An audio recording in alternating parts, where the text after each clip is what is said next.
मैं शुरू करता हूँ अल्लाह के नाम से, वो बड़ा ही निहायत रहम और करम करने वाला है। अल्लाह के सिवा कोई माबूद नहीं और सभी तारीफ अल्लाह ही के लिए है। उसामा बिन जद रजी अल्लाह ताला अन्हो से रिवायत है कि उन्होंने हजतुल विदा में जाते वक्त अर्ज किया, ए अल्लाह के रसूल सल्लल्लाहु अलैहि वसल्लम, आप मक्का वाले अपने घर में कहाँ नुज़ूल फरमाएंगे? आपने फरमाया कि अकील ने हमारे लिए कोई जायदाद या मकान कहाँ छोड़ा है? अकील और तालिब तो अबू तालिब के वारिस ठहरे। जाफर रजी अल्लाह ताला अन्हो उनकी किसी चीज के वारिस ना हुए और न अली रजी अल्लाह ताला अन्हो, क्योंकि दोनों मुसलमान हो गए थे और उस वक्त अकील और तालिब काफिर थे। मक्का मुकरमा के मकानात में विरासत चलती है क्योंकि उनके बारे में हुकूक मिल्कियत साबित है।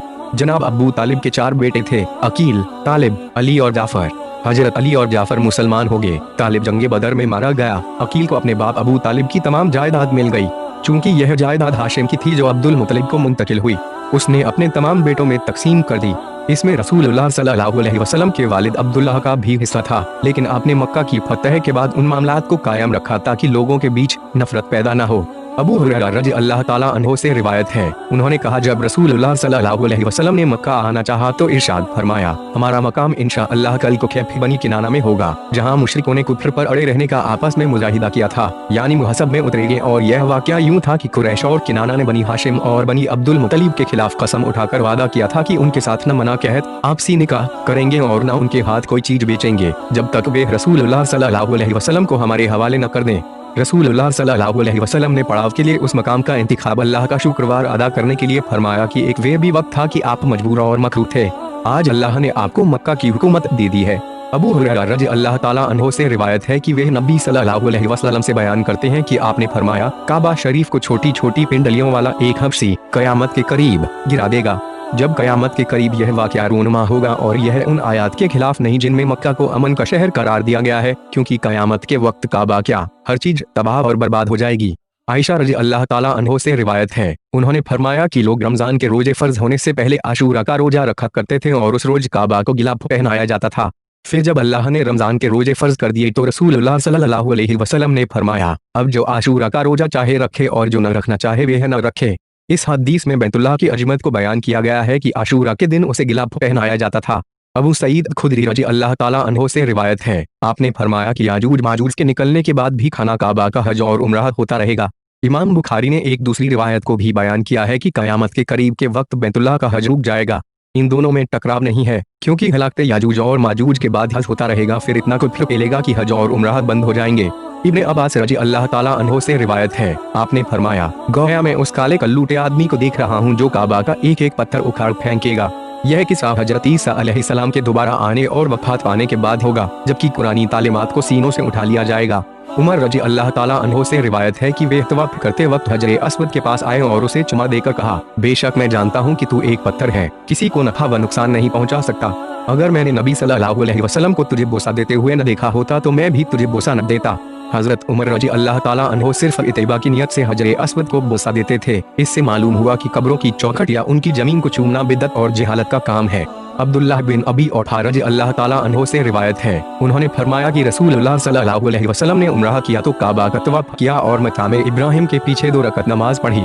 आपके साथ एक आदमी था जो आपको लोगों से छिपाए हुए था।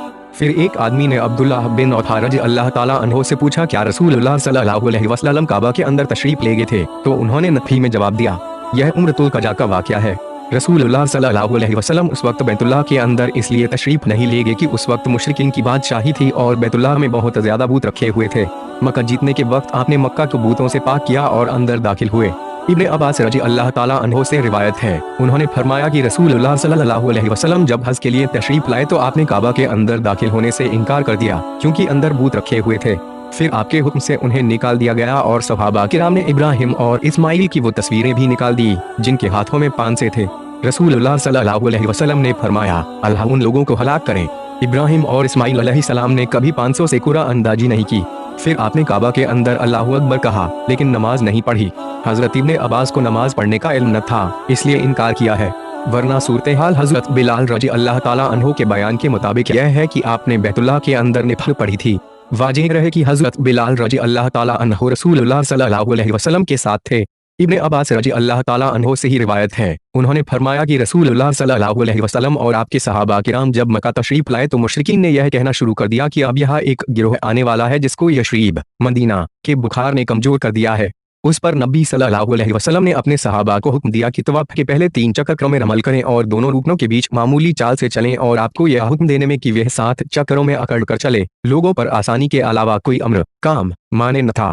उस वक्त काफिरों पर रोब डालना मकसद था, इसलिए अल्लाह को यह काम इतना पसंद आया कि उसे हमेशा के लिए सुन्नत करार दे दिया। इब्ने उमर रजी अल्लाह ताला अन्हो से रिवायत है, उन्होंने फरमाया कि मैंने रसूलुल्लाह सल्लल्लाहु अलैहि वसल्लम को देखा कि जब आप मक्का तशरीफ लाए तो तवाफ शुरू करते वक्त पहले हजरे अस्वद को बुसा देते और 7 चक्रों में से पहले 3 में जर्रा अकड़ कर चलते। अमल सिर्फ मर्दों के लिए है, वे भी जरूरी नहीं, अगर रह जाए तो उसकी कजा लाजिम नहीं है। उमर रजी अल्लाह ताला अन्हो से रिवायत है, उन्होंने फरमाया कि अब हमें रमल की क्या जरूरत है, यह तो हमने मुशरिकीन को अपनी ताकत दिखाने के लिए किया था और अब अल्लाह ने उन्हें हलाक कर दिया है। फिर कहने लगे कि जो काम नबी सल्लल्लाहु अलैहि वसल्लम ने किया है हमें उसे छोड़ना नहीं चाहिए। इससे मालूम हुआ कि रसूलुल्लाह सल्लल्लाहु अलैहि वसल्लम की इत्तिबा हर चीज से आगे है, चाहे उसकी इल्लत सबब हमारे दिमाग में आए या न आए। इब्ने उमर रजी अल्लाह ताला अन्हो से रिवायत है, उन्होंने फरमाया कि जब से मैंने रसूलुल्लाह सल्लल्लाहु अलैहि वसल्लम को इन 2 रुकनों को चूमते देखा है, उस वक्त से मैंने उनके बोसा को तर्क नहीं किया, चाहे दिक्कत हो या सहूलियत। हजरे अस्वद का बोसा लेना चाहिए, अगर यह ना हो सके तो हाथ या छड़ी लगाकर उसे चूमना चाहिए। अगर ऐसा भी मुमकिन ना हो तो उसकी तरफ इशारा करके तवाफ शुरू कर दे। इशारा के वक्त हाथ को चूमना सही नहीं। इब्ने अब्बास रजी अल्लाह ताला अन्हो से रिवायत है, उन्होंने फरमाया कि नबी सल्लल्लाहु अलैहि वसल्लम ने हज्जतुल विदा में अपने ऊंट पर सवार होकर तवाफ किया। आप छड़ी से हजरे अस्वद का इस्तेलाम फरमाते। मुस्लिम की रिवायत में है कि हजरे अस्वद को छड़ी लगाकर उसे चूमते थे। इब्ने उमर रजी अल्लाह ताला अन्हो से रिवायत है कि उनसे एक आदमी ने हजरे अस्वद को बोसा देने के बारे में पूछा तो उन्होंने फरमाया कि मैंने रसूलुल्लाह सल्लल्लाहु अलैहि वसल्लम को उसे हाथ लगाते और बोसा देते देखा है। उस आदमी ने कहा, अच्छा बताइए, अगर भीड़ ज्यादा हो और लोग मुझ पर गालिब आ जाएं तो क्या करूं? इब्ने उमर ने फरमाया, इस किस्म की अगर मगर ये मन में रहने दो, मैंने रसूलुल्लाह सल्लल्लाहु अलैहि वसल्लम को उसे बोसा देते हुए और चूमते हुए देखा है। हजरत इब्ने उमर की इत्तिबा सुन्नत से मालूम होता है कि रसूलुल्लाह सल्लल्लाहु अलैहि वसल्लम के कौल और अमल के मुकाबले हिलों और बहानों की कोई हैसियत नहीं है, बल्कि ईमान की निशानी यह है कि हदीस सुनने के फौरन बाद उस पर अमल शुरू कर दिया जाए। आयशा रजी अल्लाह ताला अन्हो से रिवायत है कि जब नबी सल्लल्लाहु अलैहि वसल्लम मक्का तशरीफ लाए तो पहला काम यह किया कि वुजू करके तवाफ फरमाया। सिर्फ तवाफ करने से उम्र नहीं हुआ था। आपके बाद अबू बकर रजी अल्लाह ताला अन्हो और उमर रजी अल्लाह ताला अन्हो ने भी ऐसा ही हज किया। कुछ लोगों का ख्याल है कि उम्र करते वक्त सिर्फ बैतुल्लाह का तवाफ करने के बाद मुहरिम हलाल हो जाता है। इमाम बुखारी उनका रद्द करते हैं कि जब तक सफ़ा मरवा की सई न करे उम्र पूरा नहीं होगा। अब्दुल्लाह बिन उमर रजी अल्लाह ताला अन्हो से मरवी है कि नबी सल्लल्लाहु अलैहि वसल्लम के तवाफ की हदीस अभी अभी गुजरी है। इस रिवायत में है कि आप तवाफ के बाद 2 रकत अदा करते थे, फिर सफ़ा मरवा के बीच सई करते थे। इब्ने अब्बास रजी अल्लाह ताला अन्हो से रिवायत है कि नबी सल्लल्लाहु अलैहि वसल्लम काबा का तवाफ कर रहे थे। इस बीच आपका गुजर एक ऐसे आदमी पर हुआ जिसने अपना हाथ तस्मा या दागे या किसी और चीज के जरिए दूसरे शख्स से बांध रखा था। नबी सल्लल्लाहु अलैहि वसल्लम ने इसको अपने हाथ से काट दिया, फिर फरमाया कि हाथ पकड़कर उसे ले चलो। तवाफ अगरचे नमाज की तरह है, मगर इसमें बातचीत करना जायज है। यह बातचीत फिजूल और बेकार ना हो, बल्कि किसी दीनी गर्ज के लिए हो। इमाम बुखारी ने इस हदीस से तवाफ के बीच बात करना साबित किया है। अबू हुरैरा रजी अल्लाह ताला अन्हो से रिवायत है कि हज्जतुल विदा से पहले रसूलुल्लाह सल्लल्लाहु अलैहि वसल्लम ने अबू बकर रजी अल्लाह ताला अन्हो को 1 साल अमीर हज बनाया। उन्होंने मुझे 10वें जिलहिजा को चंद आदमियों के साथ लोगों में यह ऐलान करने को भेजा कि इस साल के बाद न कोई मुशरिक हज करे और न कोई नंगा आदमी काबा का तवाफ करे। जाहिलियत के जमाने में एक हिमाकत यह थी कि जिन कपड़ों में गुनाह करते थे उन्हें तवाफ करने से पहले उतार देते और बैतुल्लाह का तवाफ बिल्कुल नंगे करते थे। रसूलुल्लाह सल्लल्लाहु अलैहि वसल्लम ने इससे मना फरमा दिया। मालूम हुआ कि तवाफ में नमाज की तरह बदन रखना जरूरी है। अब्दुल्लाह बिन अब्बास रजी अल्लाह ताला अन्हो से रिवायत है, उन्होंने फरमाया कि नबी सल्लल्लाहु अलैहि वसल्लम मक्का में तशरीफ लाए, काबा का तवाफ किया, सफा मरवा के बीच सही फरमाई, फिर अरफा से वापसी के वक्त तक आप काबा के करीब नहीं गए। मतलब यह है कि अगर कोई तवाफ कुदूम के बाद अपनी मसरूफियात के पेश नज़र वकूफ़ अरफात से पहले बैतुल्लाह हाजिरीन नहीं देता और न ही नफिल तवाफ करता है तो उस पर कोई कदगन नहीं है और न ही तवाफ पर पाबंदी है। इब्ने उमर रजी अल्लाह ताला अन्हो से रिवायत है, उन्होंने फरमाया कि अब्बास बिन अब्दुल मुत्तलिब रजी अल्लाह ताला अन्हो ने रसूलुल्लाह सल्लल्लाहु अलैहि वसल्लम से मिना की रातों में मक्का रहने की इजाजत चाही क्योंकि वे हाजियों को पानी पिलाया करते थे। आपने उन्हें इजाजत दे दी। इससे मालूम हुआ कि हाजी के लिए 11वीं, 12वीं और 13वीं रात का मिना में गुजारना जरूरी है। अगर कोई जरूरी काम हो तो बाहर रहने की इजाजत है। इसी तरह अगर 12 तारीख को मगरिब से पहले मिना से वापस आ जाए तो 13वीं रात को मिना में गुजारना साकित हो जाता है। इब्ने अब्बास रजी अल्लाह ताला अन्हो से रिवायत है कि रसूलुल्लाह सल्लल्लाहु अलैहि वसल्लम ने सबील के पास तशरीफ लाकर पानी मांगा तो अब्बास रजी अल्लाह ताला अन्हो ने अपने बेटे फजला से कहा कि अपनी माँ के पास जाओ और रसूलुल्लाह सल्लल्लाहु अलैहि वसल्लम के लिए मशरूब ले आओ। आपने फरमाया कि मुझे यही पानी पिलाओ। अब्बास रजी अल्लाह ताला अन्हो ने अर्ज किया, ए अल्लाह के रसूल सल्लल्लाहु अलैहि वसल्लम, लोग इसमें हाथ डालते हैं। आपने फरमाया, मुझे इसी में से पिला दो। चुनांचे आपने इसमें से पिया। फिर आबे जमजम के पास आए, वहाँ लोग पानी पिलाने का काम कर रहे थे। आपने फरमाया, अपने काम में लगे रहो, तुम अच्छा काम कर रहे हो। फिर फरमाया, अगर यह डर नहीं होता कि तुम थक जाओगे तो यकीनन मैं सवारी से उतर कर रस्सी अपने कंधों पर रख लेता और पानी भरता। मालूम हुआ कि जो चीज आम लोगों की नफारसानी के लिए वक्फ हो, इससे मालदार और फकीर दोनों फायदा उठा सकते हैं। इब्ने अब्बास रजी अल्लाह ताला अन्हो से ही रिवायत है कि मैंने रसूलुल्लाह सल्लल्लाहु अलैहि वसल्लम को जमजम का पानी पिलाया, जो आपने खड़े होकर पिया।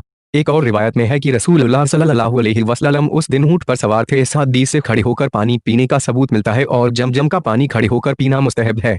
आयशा रजी अल्लाह ताला अन्हो से रिवायत है कि उनके भांजे उर्वा बिन जुबैर रजी अल्लाह ताला अन्हो ने उससे कहा, फरमाने इलाही, बेशक सफा और मरवा अल्लाह की निशानियों में से हैं। जो आदमी काबा का हज या उम्र करे तो उस पर कोई गुनाह नहीं कि वह सफा मरवा की सही करे के बारे में सवाल किया और कहा कि इससे तो यह मालूम होता है कि अगर सफा मरवा की सही न करें तो किसी पर कुछ भी गुनाह नहीं। आयशा रजी अल्लाह ताला अन्हो ने फरमाया, ए मेरे भांजे, तूने गलत बात कही। अगर अल्लाह का यह मतलब होता तो आयत करीमा यूं होती, उनके तवाफ न करने में कोई हर्ज नहीं। दरअसल बात यह है कि आयत करीमा अंसार के बारे में उतरी। वे इस्लाम लाने से पहले मनात, बूट का नाम है, के लिए एहराम बांधा करते थे, जिसकी मकाम में मुशल्ला के पास इबादत करते थे। इसलिए उनमें से जो आदमी एहराम बांधता वह सफा मरवा के बीच सही करना गुनाह समझता। जब यह लोग मुसलमान हुए तो उन्होंने रसूलुल्लाह सल्लल्लाहु अलैहि वसल्लम से इसके बारे में पूछा और कहा, ए अल्लाह के रसूल सल्लल्लाहु अलैहि वसल्लम, हम लोग तो सफा मरवा के बीच सही को बुरा समझते थे। फिर अल्लाह ने यह आयत उतारी कि सफा और मरवा दोनों अल्लाह की निशानियां हैं, आखिर आयत तक। आयशा रजी अल्लाह ताला अन्हो ने फरमाया कि रसूलुल्लाह सल्लल्लाहु अलैहि वसल्लम ने तो सफा मरवा की सही को जारी फरमाया, इसलिए अब कोई सही को नहीं छोड़ सकता। सही मुस्लिम में है कि अल्लाह की कसम, उस आदमी का हज पूरा नहीं है जो सफा मरवा की सही नहीं करता। इससे मालूम हुआ कि सही करना हज का एक रुकन है। इब्ने उमर रजी अल्लाह ताला अन्हो से रिवायत है, उन्होंने फरमाया कि रसूलुल्लाह सल्लल्लाहु अलैहि वसल्लम जब पहला तवाफ करते तो 3 चक्करों में दौड़कर चलते और 4 चक्करों में आम रफ्तार से चलते, और जब सफा मरवा के बीच सही करते तो वादी के नशीब में दौड़कर चलते। तवाफ की यह हालत सिर्फ तवाफ के कुदूम में इख्तियार की जाए। नीज सफा से मरवा तक एक चक्कर और मरवा से सफा तक दूसरा चक्कर है। इसी तरह 7 चक्कर लगाते जाए। अब पहचान के लिए दौड़ने की जगह में सब्ज हरी ट्यूब लाइटें लगी हुई हैं। जाबिर बिन अब्दुल्लाह रजी अल्लाह ताला अन्हो से रिवायत है, उन्होंने कहा कि नबी सल्लल्लाहु अलैहि वसल्लम और आपके सहाबा किराम रजी अल्लाह ताला अन्हो ने हज का अहराम बांधा। नबी सल्लल्लाहु अलैहि वसल्लम और अबू तलहा रजी अल्लाह ताला अन्हो के अलावा किसी के साथ कुर्बानी का जानवर नहीं था, और अली रजी अल्लाह ताला अन्हो यमन से आए थे, उनके साथ भी कुर्बानी का जानवर था। अली रजी अल्लाह ताला अन्हो ने कहा कि मैंने अहराम बांधते वक्त यह नियत की थी कि जो अहराम नबी सल्लल्लाहु अलैहि वसल्लम का है वही मेरा है। इस मौके पर नबी सल्लल्लाहु अलैहि वसल्लम ने अपने सहाबा रजी अल्लाह ताला अन्हो को हुक्म दिया कि वे सब इस अहराम को हज के बजाय उम्रह का कर दे और तवाफ करके बाल कतरवा लें। फिर कुर्बानी साथ लाने वालों के अलावा सब अहराम खोल दें। इस पर सहाबा ने कहा, हम मिना इस हालत में जाएं कि हमारे अजाए तनासुल गुप्तांगों से मनी टपक रही हो। इस गुफ्तगू की खबर जब नबी सल्लल्लाहु अलैहि वसल्लम को पहुंची तो आपने फरमाया, अगर मुझे पहले से मालूम होता जो अब मालूम हुआ है तो मैं अपने साथ कुर्बानी का जानवर न लाता। अगर मेरे साथ कुर्बानी का जानवर न होता तो मैं भी अहराम खोल देता। इस हदीस के आखिर में है कि फिर ऐसा हुआ कि हजरत आयशा रजी अल्लाह ताला अन्हो को हज जा गया। उन्होंने बैतुल्लाह के तवाफ के अलावा तमाम हज के काम पूरे किए और खास दिनों से फारिग होने के बाद बैतुल्लाह का तवाफ किया। इस तरह बाप से मुनासिबत वाज़ेह होती है। अनस रजी अल्लाह ताला अन्हो से रिवायत है, उनसे किसी ने पूछा कि मुझे आप कोई ऐसी बात बताएं जो आपको नबी सल्लल्लाहु अलैहि वसल्लम की याद हो, यानी आपने 8वें जिलहिजा को जोहर और असर की नमाज कहाँ पढ़ी? उन्होंने कहा, मिना में। उसने पूछा कि कूच के रोज नमाज असर कहाँ पढ़ी थी? उन्होंने कहा, महसब में जाकर। फिर हजरत अनस ने कहा कि तेरे लिए अपने अहकाम की पैरवी करना है। बुखारी की दूसरी रिवायत में हजरत अनस रजी अल्लाह ताला अन्हो का जवाब इन अल्फाज में मनकूल है कि देख, जहाँ तेरे हाकिम लोग नमाज पढ़ें वहाँ तू भी अदा कर। इससे मालूम हुआ कि किसी मुस्तहब काम को अमल में लाने के लिए हाकिम वक्त और जमात मुस्लिमीन की मुखालफत नहीं करना चाहिए। उम्मे फजल रजी अल्लाह ताला अन्हो से रिवायत है, उन्होंने फरमाया कि अरफा के दिन लोगों को नबी सल्लल्लाहु अलैहि वसल्लम के रोजे में शक था, तो मैंने नबी सल्लल्लाहु अलैहि वसल्लम की खिदमत में एक मशरूब पीने की चीज भेजा तो आपने उसे पी लिया। मुस्लिम की रिवायत में है कि अरफा के दिन रोजा रखने से 2 साल के गुनाह माफ हो जाते हैं, लेकिन हाजी के लिए बेहतर है कि वे अरफा के दिन रोजा न रखे ताकि हज के काम अदा करने में कमजोरी पैदा न हो। बाद रिवायतों में हाजी के लिए इस दिन रोजा रखने की नहीं भी वारिद है। इब्ने उमर रजी अल्लाह ताला अन्हो से रिवायत है कि वे अरफा के दिन सूरज गिरने के बाद तशरीफ लाए और हाजियों के डेरे के पास पहुंचकर जोर से आवाज दी तो हाजी कसम में रंगी हुई चादर ओढ़े बाहर निकला और कहने लगा, ए अबू अब्दुर्रहमान क्या बात है? उन्होंने कहा कि अगर तुम्हें सुन्नत की पैरवी की चाहत है तो अभी चलना चाहिए। हाजी बोला, बिल्कुल इसी वक्त। उन्होंने कहा, हाँ। हाजी ने कहा, मुझे इतनी मोहलत दे कि मैं अपने सर पर पानी बहा लूं, फिर चलता हूँ। इब्ने उमर रजी अल्लाह ताला अन्हो अपनी सवारी से नीचे उतर पड़े। यहाँ तक कि हाजी फारिग होकर बाहर निकला और रवाना हुआ तो सालिम बिन अब्दुल्लाह ने जो अपने बाप के साथ थे उससे कहा, अगर तू सुन्नत की पैरवी चाहता है तो खुतबा मुख्तसर थोड़ा पढ़ना और वकूफ में जल्दी करना। यह सुनकर हाजी अब्दुल्लाह बिन उमर रजी अल्लाह ताला अन्हो की तरफ देखने लगा। जब अब्दुल्लाह बिन उमर रजी अल्लाह ताला अन्हो ने देखा तो उससे कहा कि सालिम सच कहता है, और अब्दुल मलिक ने हाजी को लिख भेजा था कि हज में इब्ने उमर रजी अल्लाह ताला अन्हो की मुखालफत न करना। मालूम हुआ कि अरफा के दिन सूरज ढलते ही जोहर और असर को जमा करके पढ़ लेना चाहिए। अगर नमाज की तैयारी करने मसलन गुस्ल वगैरह में कुछ देर भी हो जाए तो कुछ हर्ज नहीं। पिछली हदीस में है कि अगर तू सुन्नत की इत्तिबा करना चाहता है तो खुतबा मुख्तसर पढ़ना और वकूफ में जल्दी करना। इन्हीं अल्फाज से उन्वान साबित होता है। इस उन्वान के तहत इमाम बुखारी ने लिखा कि इस बात में भी वही हदीस लिखने का प्रोग्राम था जिसे इमाम मालिक ने इमाम इब्ने शहाब जोहरी से बयान किया है, लेकिन मैं चाहता हूँ कि इस किताब में वही हदीस लाऊं जो बिला फायदा मुकर्रर ना हो। जुबैर बिन मुतइम रजी अल्लाह ताला अन्हो से रिवायत है, उन्होंने कहा कि इस्लाम से पहले एक बार मुसलमान होने से पहले मेरा ऊँट गुम हो गया। मैं अरफा के दिन उसे ढूंढने निकला। मैंने नबी सल्लल्लाहु अलैहि वसल्लम को अरफात में ठहरे हुए देखा। मैंने दिल में कहा कि अल्लाह की कसम, यह तो कौम हुम्स से हैं जो हुदूद हरम से बाहर नहीं आते। फिर यहाँ उनका क्या काम? हुम्स हिमासत से लिया गया है जिसका मायना सख्ती है। कुरैश को हुम्स कहने की वजह यह थी कि वे अपने दीन में सख्ती से काम लेते थे। इसी सख्ती की वजह से वे हुदूद हरम से बाहर नहीं निकलते थे। हजरत जुबैर बिन मुतइम रजी अल्लाह ताला अन्हो को इसलिए ताजुब हुआ कि उसने रसूलुल्लाह सल्लल्लाहु अलैहि वसल्लम को हज के दौरान हुदूद हरम से बाहर अरफात के मैदान में वक़ूफ़ करते देखा।